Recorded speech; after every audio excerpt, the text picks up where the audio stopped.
بسم اللہ الرحمن الرحیم نحمده ونصلی علی رسولہ الکریم اما بعد۔ بندہ اللہ تعالیٰ کا بہت محتاج ہے اور ہر وقت محتاج ہے، ہر چیز میں محتاج ہے، ہمیشہ محتاج ہے۔ کوئی ایسا وقت نہیں ہے کہ بندہ اللہ کا محتاج نہ ہو، سونے میں، جاگنے میں، کھانے میں، پینے میں۔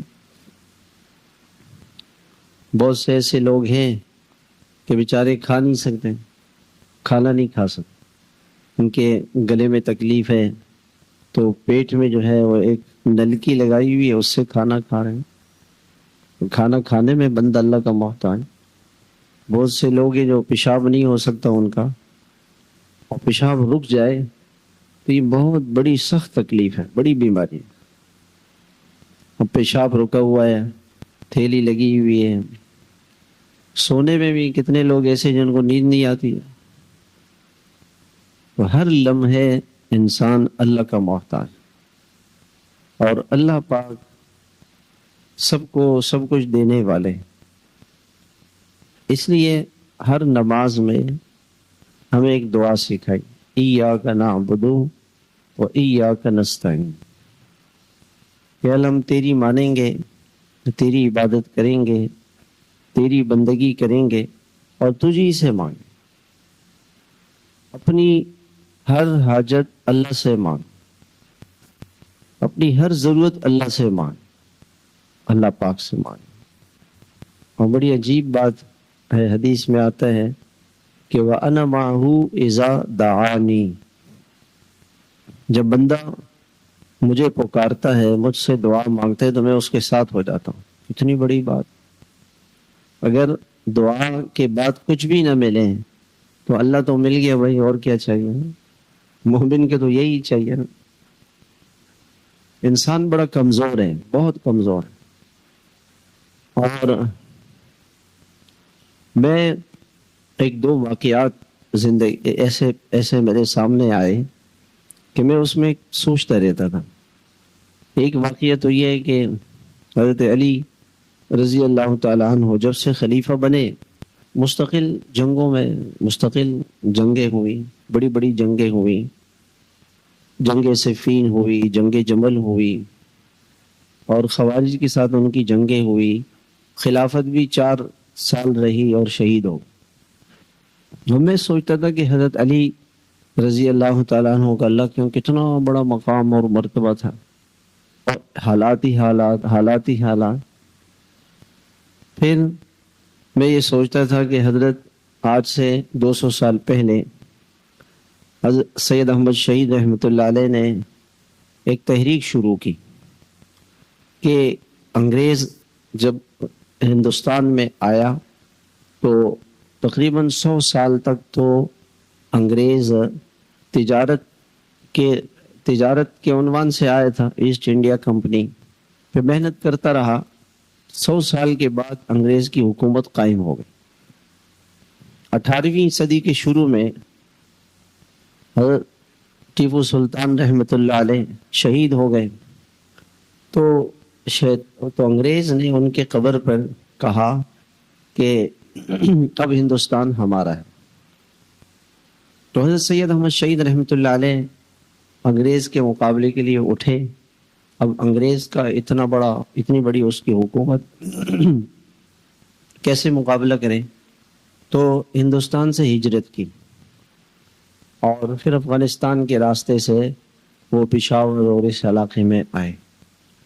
4-5 سال تک یہاں مسلمانوں پر محنت کرتے رہے کہ بھئی مسلمان ہمارا ساتھ دے دیں تو ہم مل کے انگریزوں کا مقابلہ کریں گے، لیکن مسلمانوں نے ساتھ نہیں دیا، اور اس وقت لاہور سے لے کے ملتان تک، پشاور تک سکھوں کی حکومت تھی۔ آخرکار مسلمانوں نے ہی سکھوں سے مل کے ان کو شہید کروا دیا، شہید ہو گئے۔ مجھے ایک دکھ رہتا تھا کہ اتنی بڑی قربانی انہوں نے دی، اور ہندوستان میں سب سے زیادہ جو اسلام پھیلا ہے حضرت خواجہ معین الدین چشتی رحمۃ اللہ علیہ کے ذریعے سے پھیلا۔ 90 لاکھ ہندو ان کے ہاتھ پہ مسلمان۔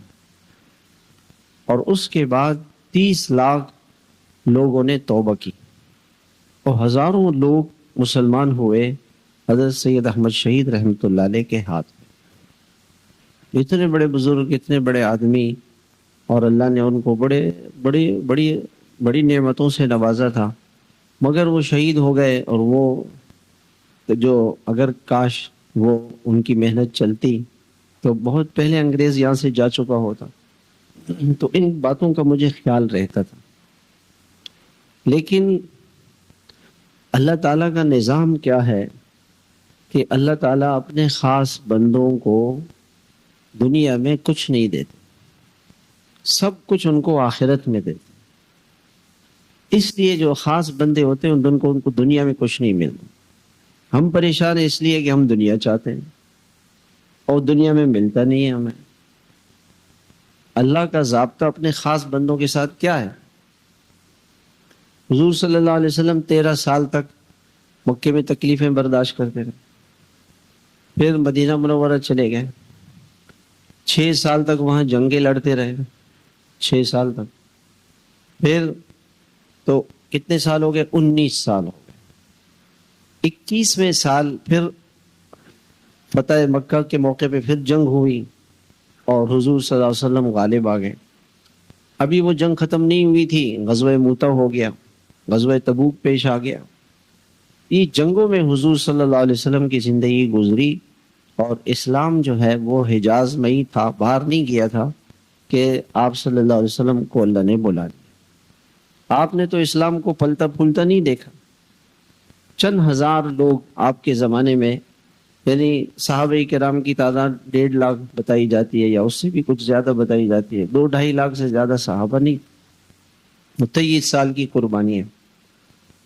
اللہ تعالیٰ اپنے خاص بندوں کو دنیا میں کچھ نہیں دینا چاہتے کہ ان کو سب کچھ آخرت میں مل جائے.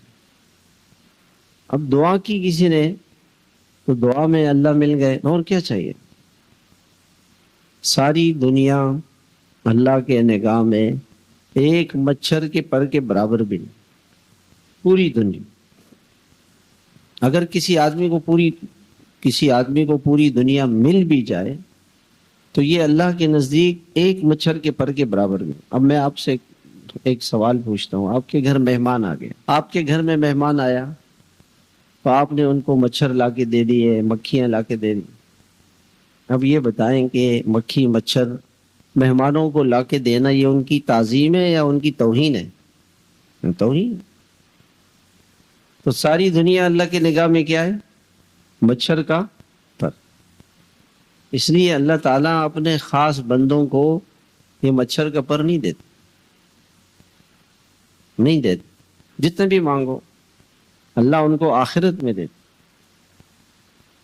پھر ایک دن میں سوچنے لگا کہ حضرت سید احمد شہید رحمۃ اللہ علیہ تو شہید ہو گئے، لیکن ان کی محنت باقی ہے.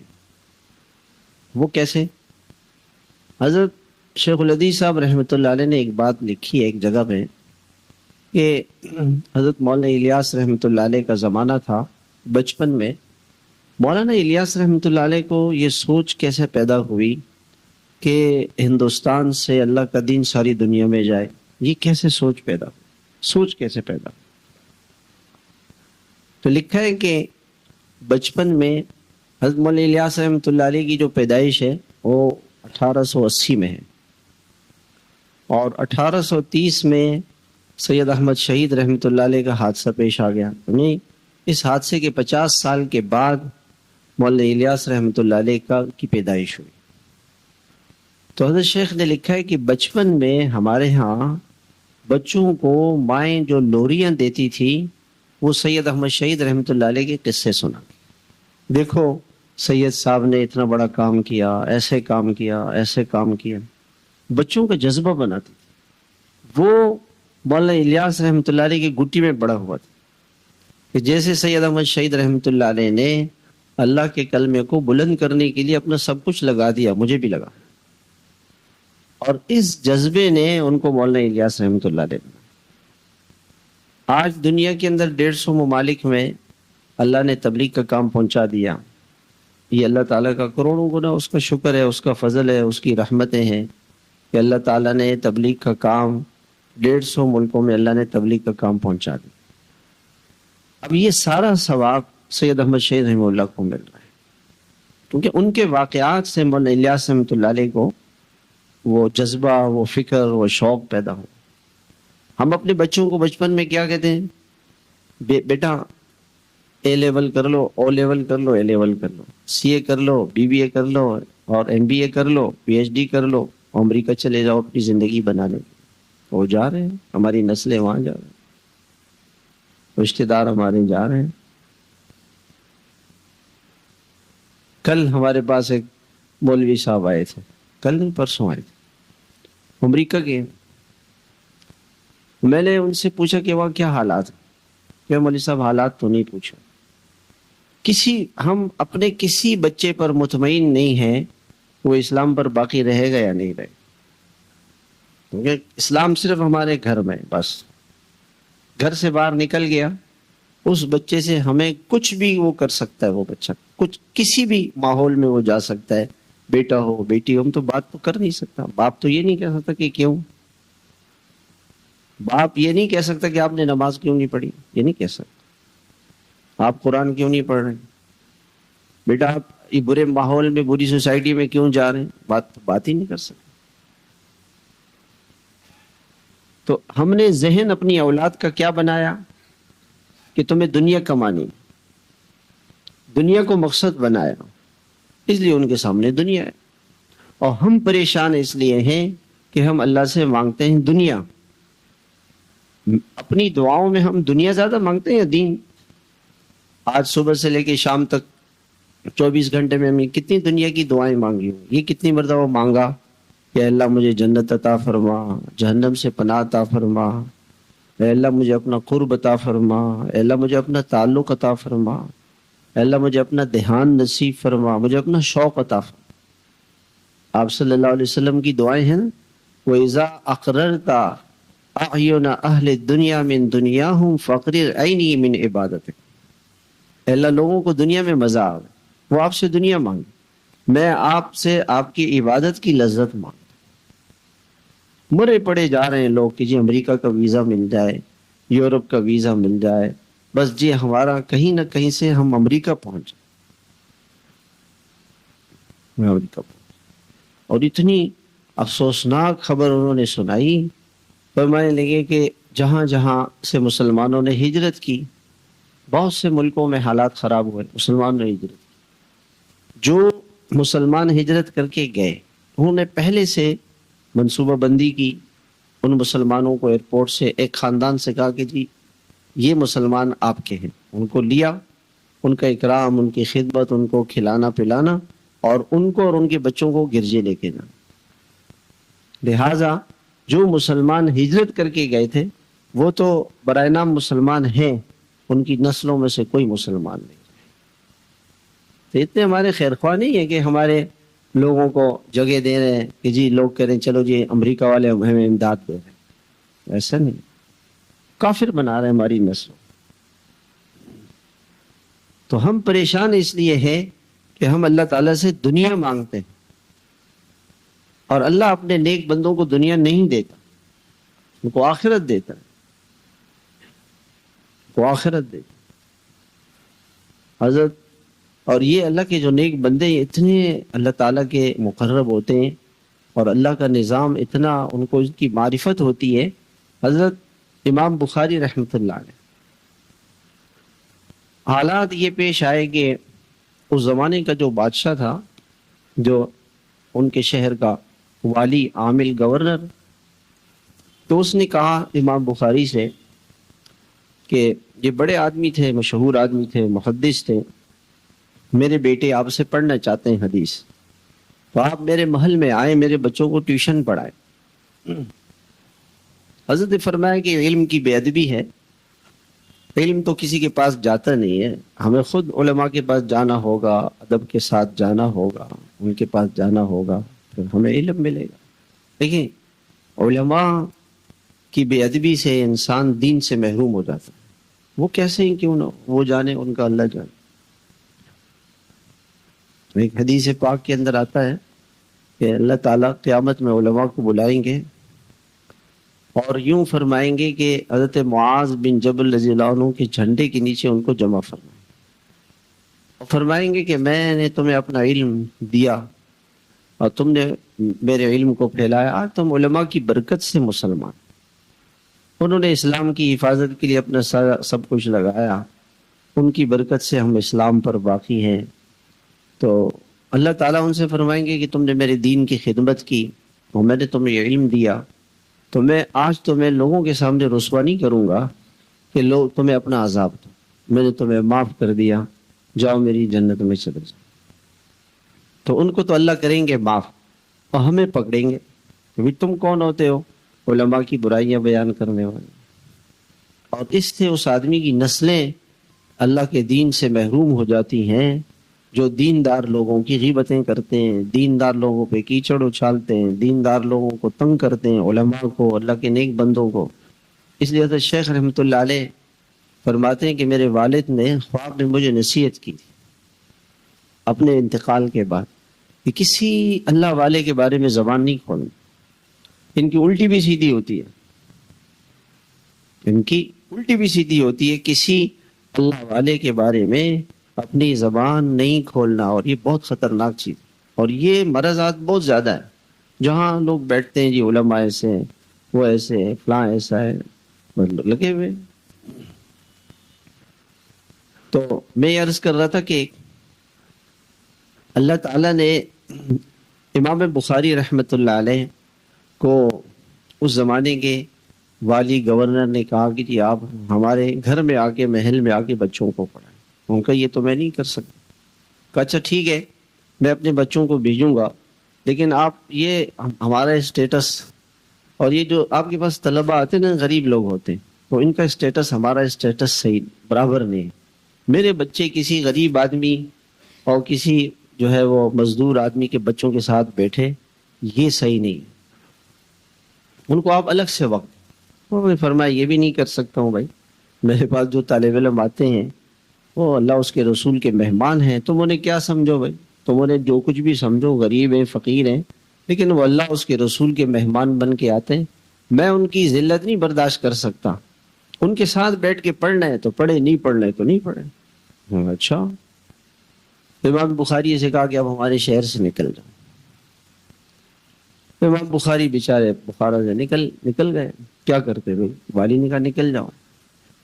تو جب نکلے تو سمرقند والوں کو پیغام بھیجا کہ جی میں کیا کروں، سمرقند آ جاؤں؟ وہاں کہا آپ آ جائیں۔ جب آدھے راستے تک پہنچے، انہوں نے کہا نہیں ہمارے پاس بھی نہیں ہے، آپ کو وہاں کے گورنر صاحب نے نکالا ہے، اگر ہم نے جگہ دے دی تو ہماری خیر نہیں ہوگی، ہمارے پاس بھی نہیں۔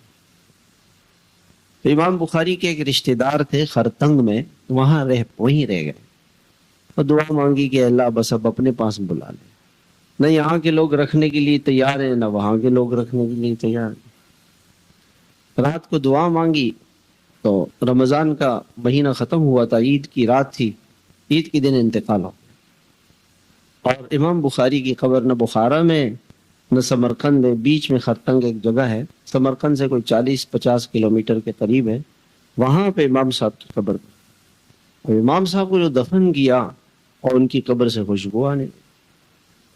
اب جو امام صاحب کے مخالفین تھے وہ سارے آ کے بڑے معافیاں مانگی اللہ سے کہ اللہ ہم سے یہ کیا ہوا، ساری دنیا مٹی ڈالیں اس میں خوشبو آئے، پھر مٹی ڈالیں پھر اس میں خوشبو آئے، پھر مٹی ڈالیں اس میں خوشبو آئے۔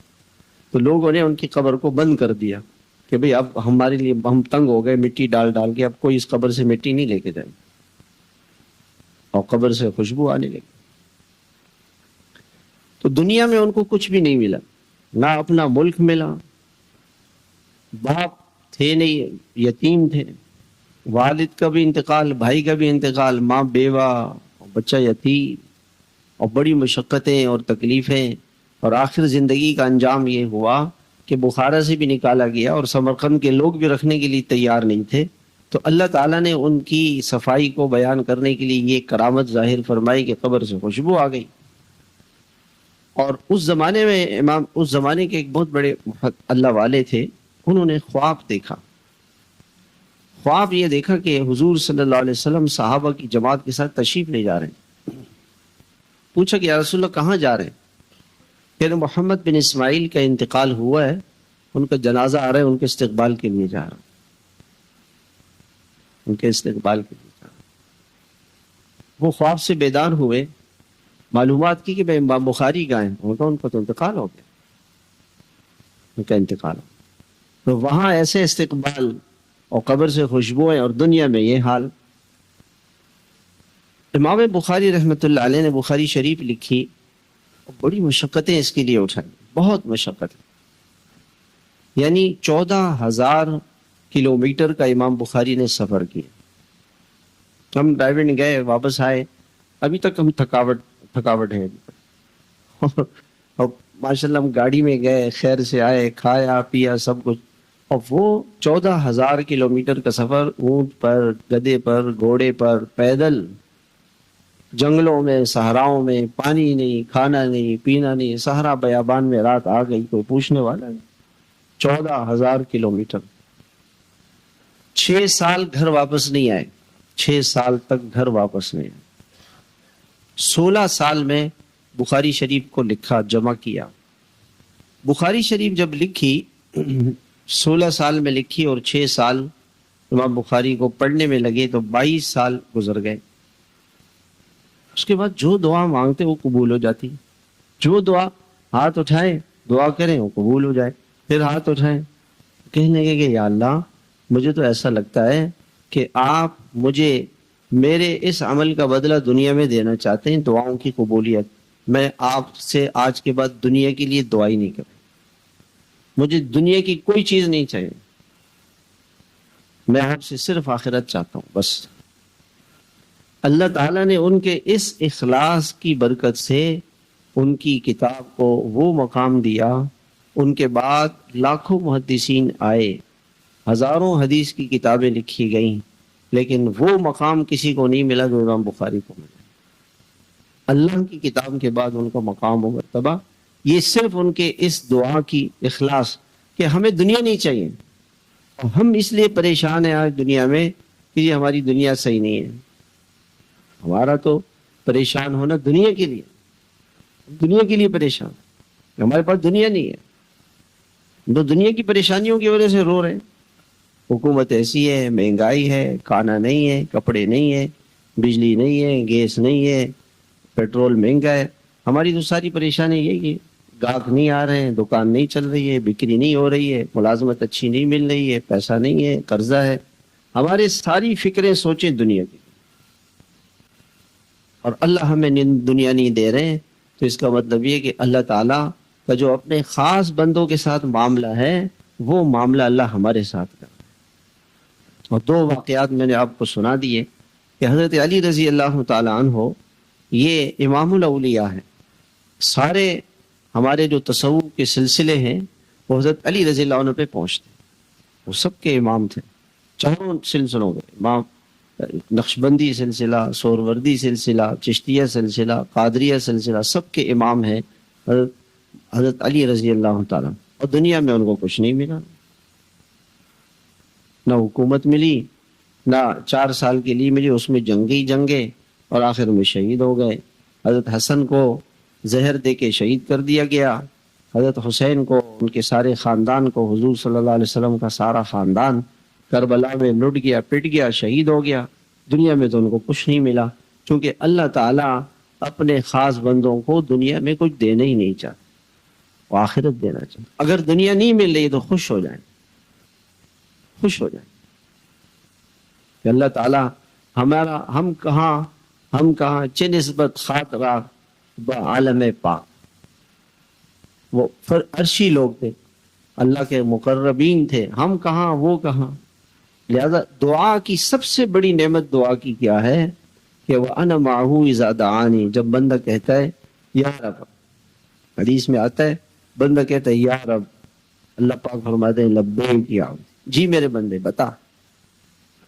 کیا بات، یعنی اس سے بڑی کیا نعمت ہے کہ آپ نے کہا یا رب، صرف اتنا کہا یا رب، اللہ متوجہ ہو گئے. اور کیا چاہیے، اس سے بڑی کیا نعمت. یہ کتنی بڑی نعمت ہے کہ اللہ کے ساتھ ہو گئے.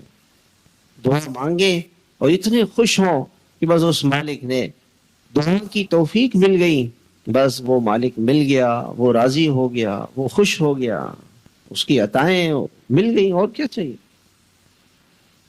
اس لیے حدیث کے اندر آتا ہے کہ دعا مانگے یقین کے ساتھ مانگے۔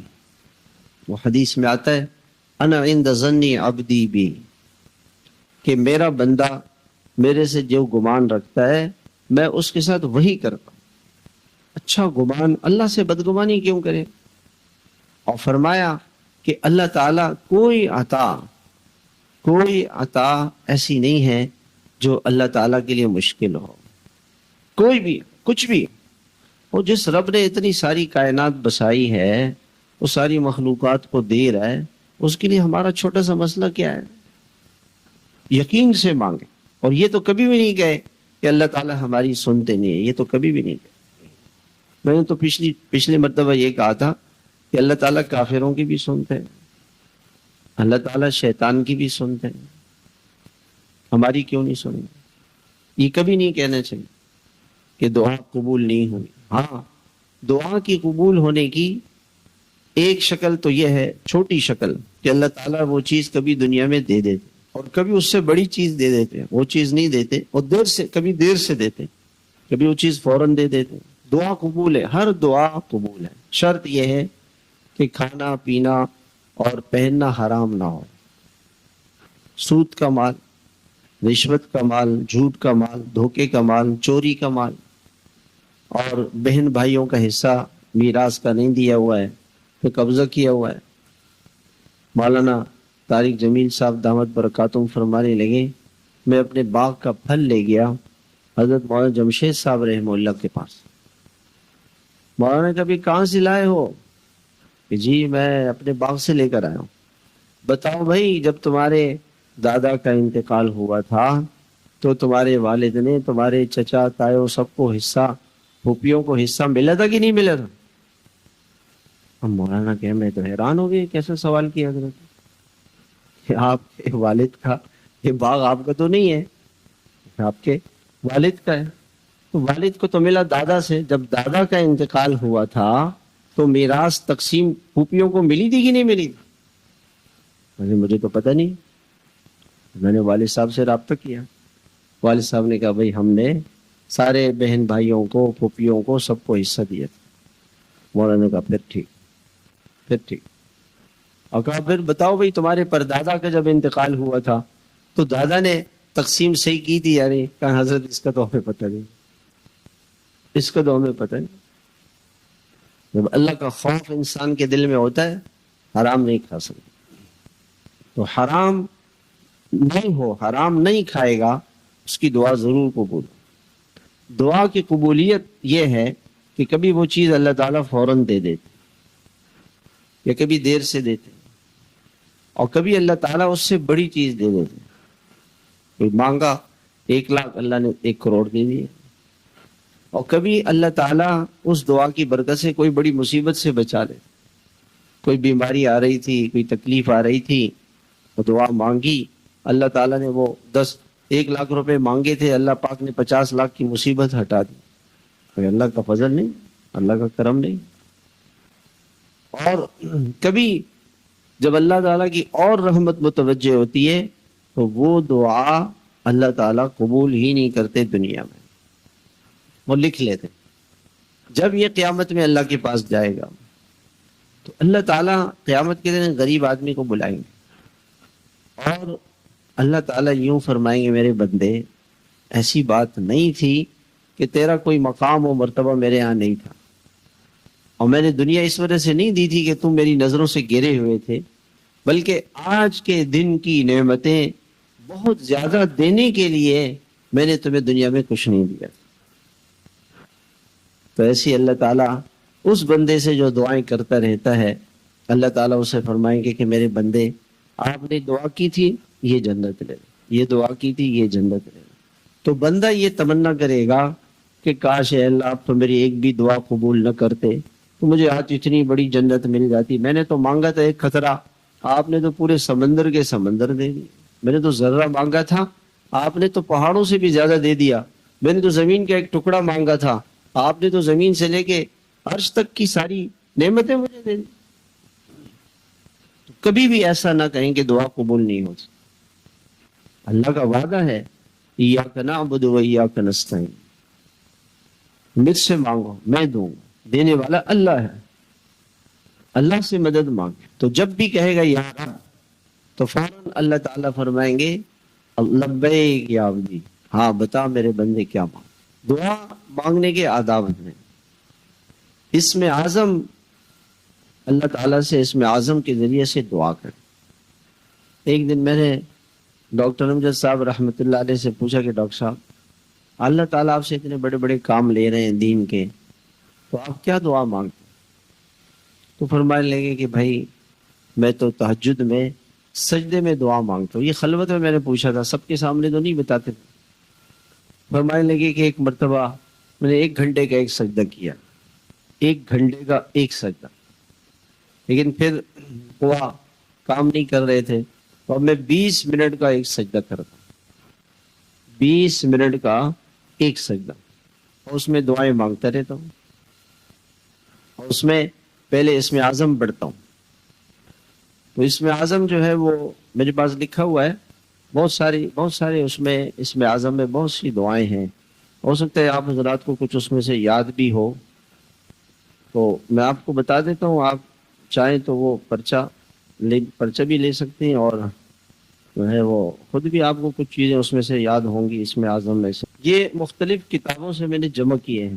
وَإِلَٰهُكُمْ إِلَٰهٌ وَاحِدٌ لَا إِلَٰهَ إِلَّا هُوَ الرَّحْمَٰنُ الرَّحِيمُ الف لام میم اللہ لا الہ الا هو الحی القیوم وعنت الوجوہ للحی القیوم لا الہ الا انت سبحانک انی کنت من الظالمین قل اللہم مالک الملک تؤتی الملک من تشاء وتنزع الملک ممن تشاء وتعز من تشاء وتذل من تشاء بیدک الخیر انک علی کل شیء قدیر هو الله الذي لا إله إلا هو عالم الغيب والشهادة هو الرحمن الرحيم هو الله الذي لا إله إلا هو الملك القدوس السلام المؤمن المهيمن العزيز الجبار المتكبر سبحان الله عما يشركون هو الله الخالق البارئ المصور له الأسماء الحسنى يسبح له ما في السماوات والأرض وهو العزيز الحكيم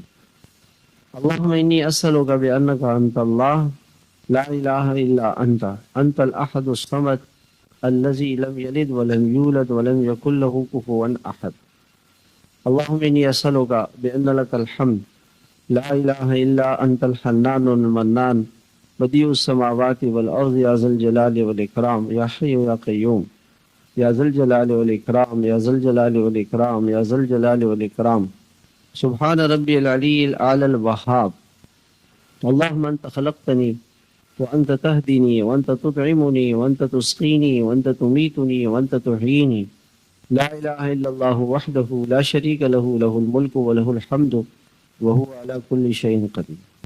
اور بھی ہیں، یہ اس میں سے کوئی ایک دعا بھی پڑھ لیں۔ آپ حضرات کو یاد ہوگا جب حاجی عبدالوہاب صاحب رحمۃ اللہ علیہ دعا کرتے تھے لا الہ الا انت سبحانک انی کنت من الظالمین ضرور پڑھتے۔ یہ اسم اعظم ہے، یا حی یا قیوم یہ بھی اسم اعظم ہے، یا ذا الجلال والاکرام یہ بھی اسم اعظم ہے، وَإِلَٰهُكُمْ إِلَٰهٌ وَاحِدٌ لَا إِلَٰهَ إِلَّا هُوَ الرَّحْمَٰنُ الرَّحِيمُ یہ بھی اسم اعظم ہے، الف لام میم اللہ لا الہ الا هو الحی القیوم۔ وہ فرمانے لگے کہ تہجد میں سجدہ کرے اور سجدے میں پہلے اسم اعظم پڑھے اور پھر اللہ سے دعا مانگ، اور اس میں دعا میں جیسے نا عربی میں دعا مانگ، اب جیسے یہ کہے ربنا آتنا فی الدنیا حسنہ، تو آتنا فی الدنیا حسنہ میں جو جو دنیا کی چیزیں نیت ہے وہ کر لے، جو بھی دنیا کا کام ہے، وفی الآخرت حسنہ آخرت کی چیزوں کی نیت کر لے۔ نماز کے اندر بھی جب تحیات میں بیٹھے تو تحیات میں ہم کتنی دعائیں پڑھتے ہیں؟ 1-2 دعائیں پڑھتے ہیں، زیادہ پڑھتے نفلوں میں لمبی، تو تہجد کی نفلوں میں ویسے بھی نوافل میں سجدے میں سر رکھ کر یہ جو دعا ہے دعائے حاجات، حدیث پاک کے اندر آتا ہے کسی آدمی کی کوئی بھی ضرورت کسی مخلوق سے یا اللہ سے اچھی طرح سے وضو کرے، 2 رکعت نفل پڑھے اور پھر یہ دعا کرے، لا الہ الا اللہ الحلیم الکریم، سبحان اللہ رب العرش العظیم، الحمد للہ رب العالمین، اسألک موجبات رحمتک وعزائم مغفرتک والغنیمۃ من کل بر والسلامۃ من کل اسم لا تدع لی ذنبا الا غفرتہ ولا ہما الا فرجتہ۔ اللہ غم پریشانی ہٹا دے۔ اب اس میں پریشانیوں کی نیت کرے بار بار، ولا ہما الا فرجتہ، یا اللہ یہ مسئلہ ہے، ولا ہما الا فرجتہ، یا اللہ یہ مسئلہ ہے، عدالت کا مسئلہ ہے، ولا ہما الا فرجتہ، کوئی بیمار ہے، ولا ہما الا فرجتہ، اور کوئی ضرورت ہے، ولا حاجۃ ہی لک رضا الا قضیتھا ویسرتھا، اس میں وہ مانگتا رہے بار بار، ولا حاجۃ ہی لک رضا۔ حدیث میں آتا ہے کہ ضرور اللہ اس کی دعا کو قبول فرمائے۔ ہمارے ایک بزرگ تھے، وہ بھائی عبد الرحمن صاحب ذوق والے، اور ایونٹ میں ہوتے تھے، پرانے لوگوں میں سے تھے، ان کا انتقال بھی ہو گیا۔ فرانس کا ویزا بند تھا، حضرات نے ان کی تشکیل فرمائی کہ بھئی آپ نے ویزا لینا ہے، تو یہ گئے، اور ساتھیوں کے مرکز والوں نے کہا کہ ویزا تو ملتا نہیں، آپ ایسے کیوں جاتے ہیں؟ کہ نہیں جانے دو۔ وہاں گئے، ایمبیسی کے باہر چمن تھا، وہیں پہ نفل پڑھ کے 2 رکعت نماز پڑھی، اپنے دعا مانگی، تو انہوں نے فوراً بلایا کہ یہ کون ہے، پتہ نہیں دیوانہ آدمی، کیا کرے اس کو بلاؤ۔ تو انہوں نے فرمایا کہ بھی کیا چاہتے ہیں؟ کہ یہ فرانس کا ویزا، کہ لاؤ، لگا کے پاسپورٹ لے جاؤ۔ اب وہ ساتھی کہہ رہے ہیں کہ بھی آپ دیکھو نا، ایسی چلے گئے، ایسی کیا پاسپورٹ، دیکھو دیکھو تو ویزا لگے ہوئے۔ تو ایک عرب کہنے لگے کہ ہمارے ساتھ ایک نیا ساتھی جماعت میں گیا، تو ہم جا رہے تھے، راستے میں پیٹرول ختم ہو گئے ہائی وے پہ، اب بڑے پریشان۔ وہ ساتھی مجھے ڈانٹنے لگا کہ بھی تم تبلیغ والے ایسے ہو، فکر ہی نہیں کرتے، وہ پیٹرول ختم ہو گیا، ابھی چلو 2 رکعت پڑھو۔ 2 رکعت سے کیا ہوگا؟ یہاں کوئی پیٹرول پمپ ہے؟ میں نے کہا بھائی پڑھ تو لو۔ کہ ہم نے 2 رکعت پڑھی تو اتنے میں ایک گاڑی آ گئی، اور انہوں نے کہا کہ کیا مسئلہ ہے؟ ہم نے کہا بھی ہمارا پیٹرول ختم ہوگا، کہ ہمارے پاس، ہم بارڈر کراس کر رہے ہیں، پیٹرول زیادہ ہے، وہ اس میں وہ کین میں پڑا ہوا ہے، وہ تو چھوڑیں گے، ہم تو گرانا چاہ رہے ہیں، تم لے لو۔ تو اس نے کہا کہ ہاں مجھے سمجھ میں آ گئی واقعی کہ بھائی صلاۃ العجل سے اللہ کام بناتا۔ اللہ کے ساتھ اچھا گمان، اللہ پر اچھا گمان کہ اللہ میرے کام بنائے گا، اور بس دعا کی توفیق مل گئی، بس یہ سب کچھ مل گیا، سب کچھ مل گیا، اسی میں سب کچھ۔ اپنی ہر ضرورت، حدیث میں آتا ہے نمک ختم ہو جائے اللہ سے مانگ، اللہ سے تعلق بڑھانے کا نسخہ دعائی، جتنی زیادہ دعا مانگ، خوب دعائیں مانگ۔ فرض نماز کے بعد جلدی نہیں کرے۔ پچھلے پیر کو بھی میں نے کہا تھا کہ بھئی فرض نماز کے بعد 2-4 منٹ 5 منٹ بیٹھ جائیں، گھڑی دیکھ کے نا 5 منٹ دعا کریں، ہر نماز کے بعد 5 منٹ دعا، 20-25 منٹ تو یہ دعا ہو جائے گی۔ تعلیم کے بعد دعا کریں، بیٹھ جائیں، بھئی ساتھی چلے گئے، آپ بیٹھے رہیں، دعا کریں، گشت میں دعا کریں۔ ہمارے حاجی عبدالوہاب صاحب رحمۃ اللہ علیہ فرماتے تھے جس دن ہمارا گشت ہوتا تھا ہم اپنی دعائیں گشت کے لیے رکھتے تھے، اور جس دن گشت ہوتا تھا تو ہم بازار سے نہیں گزرتے تھے، صبح سے اس کا اہتمام کرتے تھے کہ ہم سے کوئی گناہ نہ ہو، کوئی بدنظری نہ ہو، زبان کی حفاظت کرتے تھے کہ وہ غیبت نہ ہو، تاکہ بھی گشت میں دعا مانگیں گے تو دعا قبول ہو۔ پھر گشت کرتے تھے تو گشت میں دعا مانگ۔ ایک مرتبہ ہمارے ساتھ کوئی مسئلہ پیش آ گیا، کسی چیز کی ضرورت تھی، تو میں گشت میں دعا کی، تو رات کو خواب میں حاجی صاحب آ گئے، تو مجھے کوئی چیز دے دی کہ یہ لو، تم گشت میں دعائیں مانگتے رہتے ہو، یہ لو۔ یہ تو اللہ کی طرف سے آدمی اللہ سے مانگتا رہے اپنی ضرورتیں، حاجتیں اللہ سے۔ اس دن میں حاجی صاحب کو دیکھا، بڑی وہ ایسا صوفہ ہے، اس میں بیٹھے ہوئے ہیں، بڑے خوش ہیں، اور مجھے دلی طور سے حاجی صاحب سے بڑی محبت تھی، ویسی بس ایک قلبی تعلق ہوتا ہے، اور ان کے بیان میں میں بیٹھا رہتا تھا، جو مزہ، جو اللہ کا تعلق ملتا تھا وہ کسی اور بیان میں نہیں ملتا۔ سادہ سی بات کرتے تھے، لیکن اللہ کا تعلق اللہ کا بہت زیادہ تھا۔ گھنٹوں دعائیں مانگتے تھے اللہ تعالیٰ، گھنٹوں۔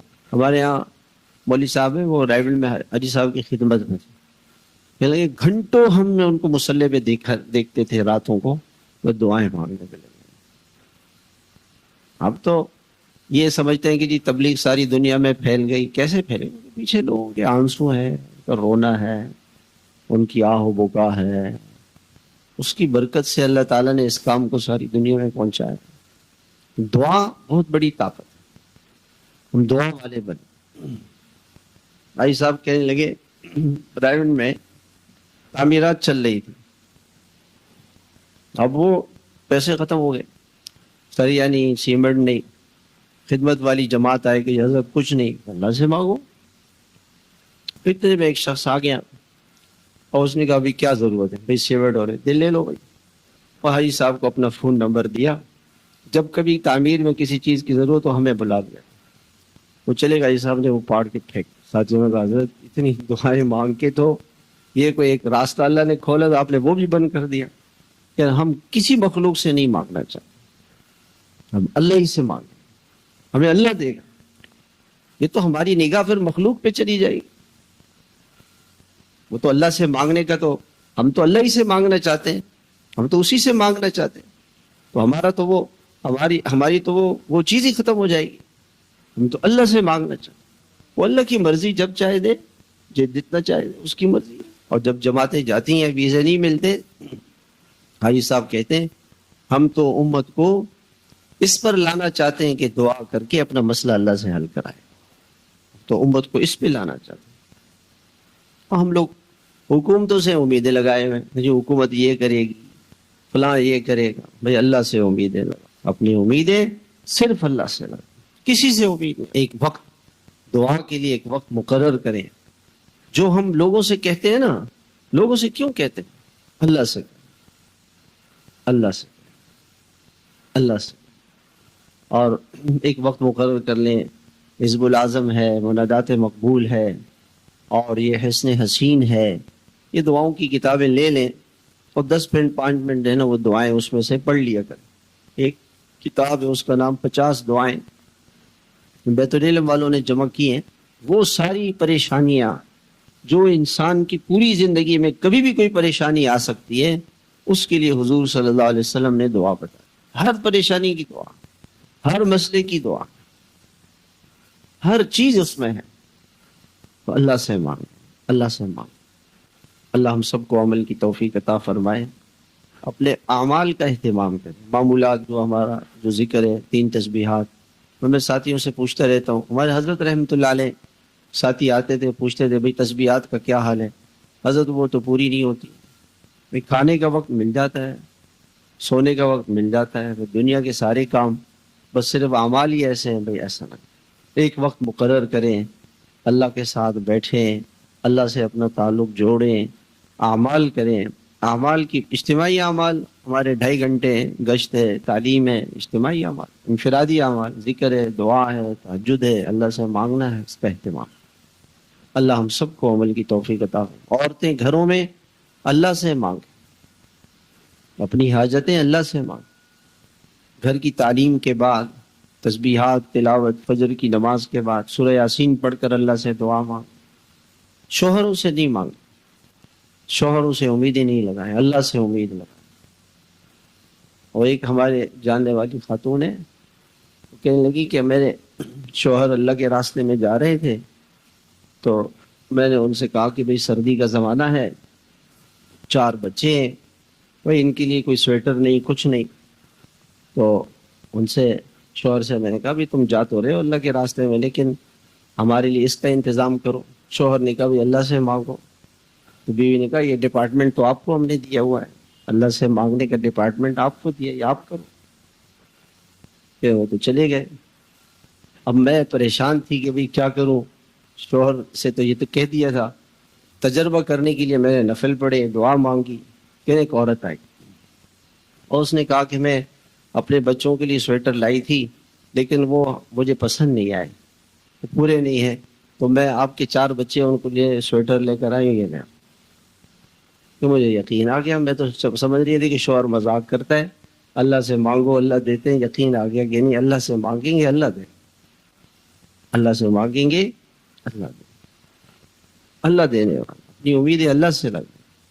اللہ ہم سب کو عمل کی توفیق عطا